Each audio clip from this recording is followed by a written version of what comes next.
आज हम बात करने वाले हैं भारत के एक ऐसे जासूस की जिनकी कहानी जितनी बहादुरी की है उतनी ही दर्दनाक भी।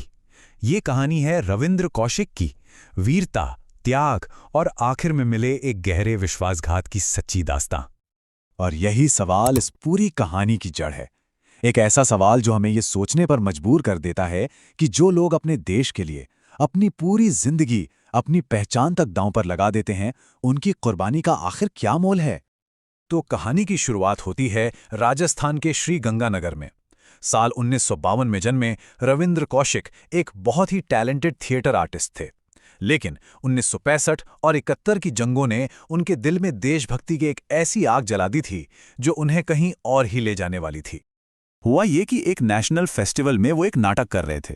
एक ऐसे भारतीय सैनिक का किरदार जिसे दुश्मन पकड़ लेता है और बहुत टॉर्चर करता है, पर वो टूटता नहीं। ऑडियंस में बैठे RNW यानी हमारी खुफिया एजेंसी के कुछ अफसरों की नजर उन पर पड़ी।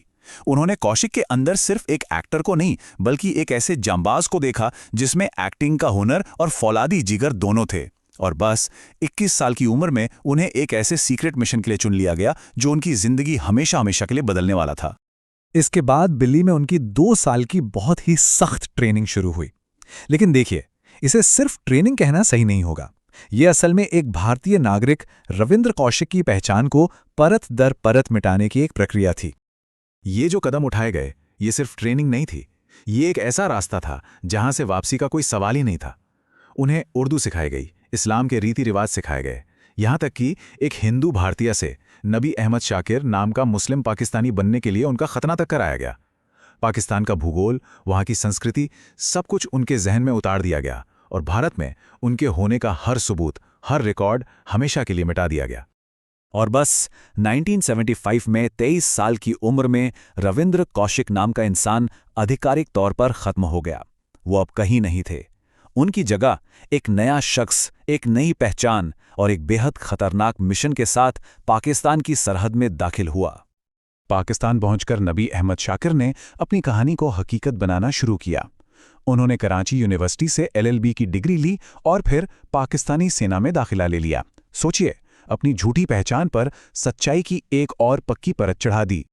अच्छा, यहाँ एक बहुत बड़ी गलतफहमी को दूर करना जरूरी है। कई किस्से कहानियों में उन्हें पाकिस्तानी आर्मी में एक मेजर बताया जाता है, लेकिन असल में वो मिलिट्री अकाउंट्स डिपार्टमेंट में एक क्लर्क थे। और सच कहूं तो यही उनकी सबसे बड़ी ताकत थी। एक क्लर्क होने के नाते उनकी पहुंच किसी एक यूनिट के मेजर से कहीं ज्यादा थी। सेना के लॉजिस्टिक्स, सैनिकों की तैनाती, उनकी मूवमेंट, हर छोटी बड़ी खुफिया जानकारी उनकी नजरों के सामने से गुजरती थी। ये नंबर, ये सिर्फ एक आंकड़ा नहीं है, ये उनकी कामयाबी का सबसे बड़ा सबूत है। ऐसा माना जाता है कि 1979 से 1983 के बीच उन्होंने जो भी जानकारी भारत भेजी, उसकी वजह से पाकिस्तान के कई बड़े सैन्य हमले नाकाम हुए और कम से कम 20,000 भारतीय सैनिकों की जान बची। उनकी इस बेमिसाल सेवा के लिए तत्कालीन प्रधानमंत्री इंदिरा गांधी ने उन्हें एक नाम दिया था, द ब्लैक टाइगर। ये कोई मामूली बात नहीं थी, ये देश के सबसे बड़े दफ्तर से मिला सम्मान था।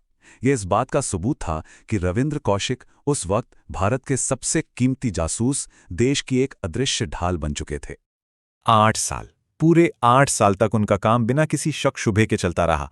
लेकिन फिर उनका अंत उनकी किसी गलती की वजह से नहीं हुआ, बल्कि अपनों की ही एक चूक की वजह से हुआ ये कि RNW ने उनसे संपर्क करने के लिए एक दूसरे जूनियर एजेंट इनायत मसीहा को पाकिस्तान भेजा।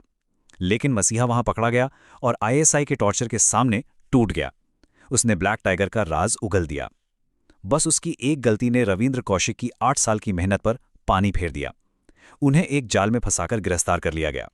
उनकी गिरफ्तारी के बाद जो शुरू हुआ वो शायद उनकी जासूसी से भी ज्यादा तकलीफदेह था। उन्हें सियालकोट के एक कुख्यात इंटरोगेशन सेंटर ले जाया गया, जहां अगले 2 साल तक उन पर बेइंतहा जुल्म किए गए। और यहीं पर उनकी कहानी वापस उसी नाटक से जुड़ जाती है जो उन्होंने सालों पहले मंच पर किया था। उन पर हर तरह की बर्बरता हुई, लेकिन उन्होंने अपनी जुबान नहीं खोली। अपने देश से जुड़ा एक भी राज दुश्मन को नहीं बताया।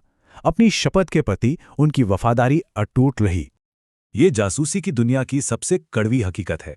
जब कोई जासूस पकड़ा जाता है तो उसका अपना देश ही उसे पहचानने से इनकार कर देता है, उसे डिसोन कर दिया जाता है। रविंद्र कौशिक को अगले 16 साल पाकिस्तान की अलग अलग जेलों में अकेले सड़ने के लिए छोड़ दिया गया। जेल से वो किसी तरह चुपके से अपने परिवार को खत भेजते थे और उनके शब्दों में उनका दर्द और अकेलापन साफ झलकता था।